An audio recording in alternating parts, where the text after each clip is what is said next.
$1.5K at a detention center in Homestead, Florida. A group of immigrant teens are packed into cold rooms that can hold 70 to 250 kids, given a substandard education and detained for more than 6 months, according to interviews done by 5 legal and child psychology experts. On Feb. 6 and 7, the team spoke with roughly 24 children to assess the Homestead shelter's compliance with the Flores settlement, the 1997 agreement, in a landmark lawsuit that outlines child welfare standards and government-run detention centers. They told HuffPost the conditions inside the temporary shelter at Homestead are troubling and not suitable for any child, especially over a long period of time. These children are in perhaps the most restrictive and least family-like setting possible, said Neha Desai, the director of immigration at the National Center for Youth Law, in an email to HuffPost. I spoke with youth that slept in rooms with 100 other kids at night. Some of them have been there for months on end, with no freedom of movement, no privacy, no human contact. The Trump administration reopened the facility in February 2018 and in December announced it would almost double the shelter's capacity from 1,350 to 2,350 children, ages 13 to 17. Before Homestead's expansion, most children slept in rooms of 12. But, according to immigration lawyers who visited Homestead last week, the facility recently outfitted one of its buildings to house 17-year-olds in large rooms that sleep 70 to 250 kids. J.J. Mulligan Sepulveda, an immigration lawyer at the University of California, Davis School of Law who conducted interviews at Homestead, spoke with teens who said they were sleeping in rooms with 150 to more than 200 kids. Mulligan Sepulveda, who also received a tour of the facility, told HuffPost the bunk beds in these large rooms were in perfect, neat, 12 by 12 rows and the children were packed in like sardines. There's just enough room to walk by, with your shoulder skimming the bunk beds on each side, he said. It really hits home how inhumane it is. Mary Bauer, the deputy legal director of the Southern Poverty Law Center's Immigrant Justice Project, says that though kids should never be detained, the government shelters should at least be small, home-like settings. A facility with 1,000 kids is not appropriate for children, Bauer said. The idea of now moving to a 2,500-bed facility is very, very concerning. The U.S. Department of Health and Human Services declined to provide HuffPost with a comment. The Homestead facility is considered a temporary shelter and should be used only to accommodate an influx of immigrants. But the number of children crossing the border hasn't increased significantly, and experts say there are high numbers of detained immigrant kids only because the government is unnecessarily keeping them in shelters for record-long periods of time. As a temporary shelter, Homestead isn't required to follow Florida's child welfare regulations when it comes to issues such as staff training, education and recreation time, unlike permanent Office of Refugee Resettlement shelters.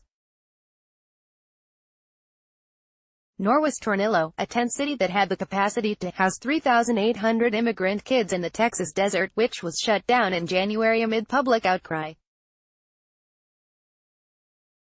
The Homestead complex, which was opened by the Obama administration in 2016 for a 10-month period, is on federal land beside Homestead Air Reserve Base in Miami-Dade County. The campus, made up of buildings and tents, is surrounded by chain-link fences with guards at every entrance. Children are not allowed to leave the facility, despite regulations in the Flores settlement specifying that children's shelters must be non-secure, and they must wear wristbands that track their movements. Desai says the shelter is very militaristic and highly regimented. The children wake up at 6:30 a.m., spend most of the day in school, save for roughly an hour of outdoor time, and go to bed at around 10 p.m. They walk in single-file lines and eat at the cafeteria 3 times a day. They can only call their parents twice a week for 10 minutes. Bryn Anderson, Associated Press. A migrant teen plays soccer as others gather at the Homestead temporary shelter for unaccompanied children in Homestead, Florida, in December. 17-year-olds detained in the newly opened Homestead building told Mulligan Sepulveda and Desai that to use the washroom in the middle of the night, the staff must escort them to temporary toilets outdoors and that they are only allowed to take 5-minute showers.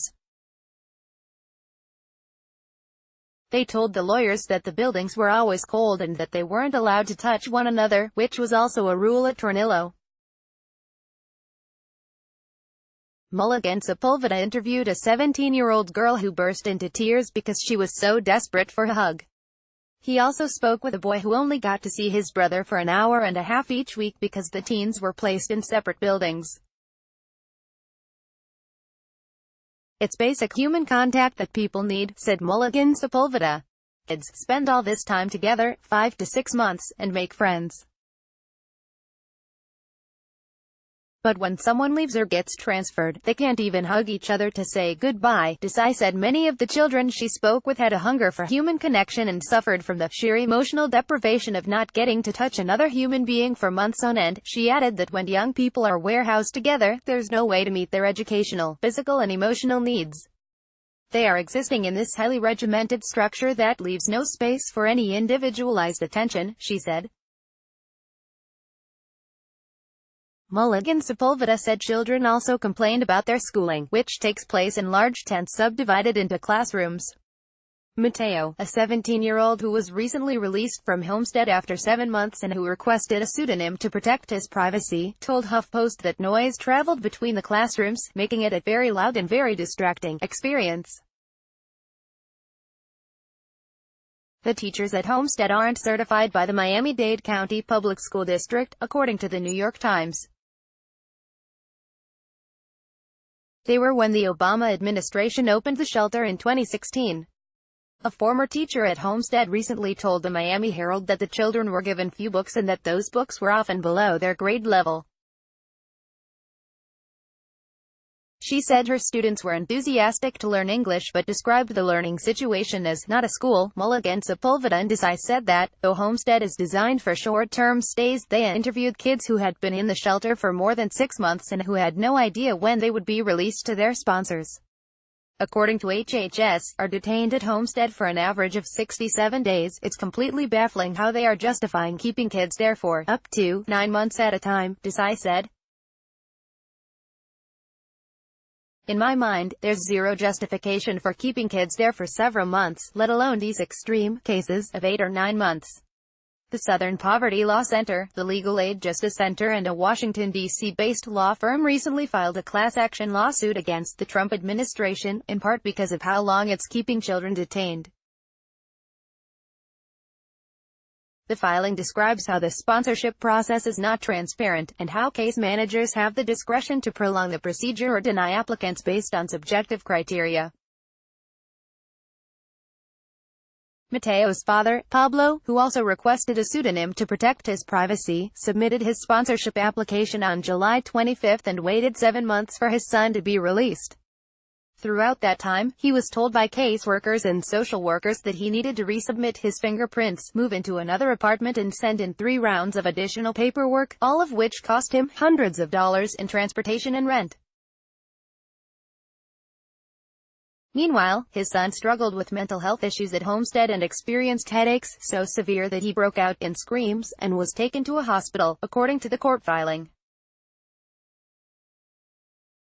"I would spend all day at work thinking about him," Pablo said.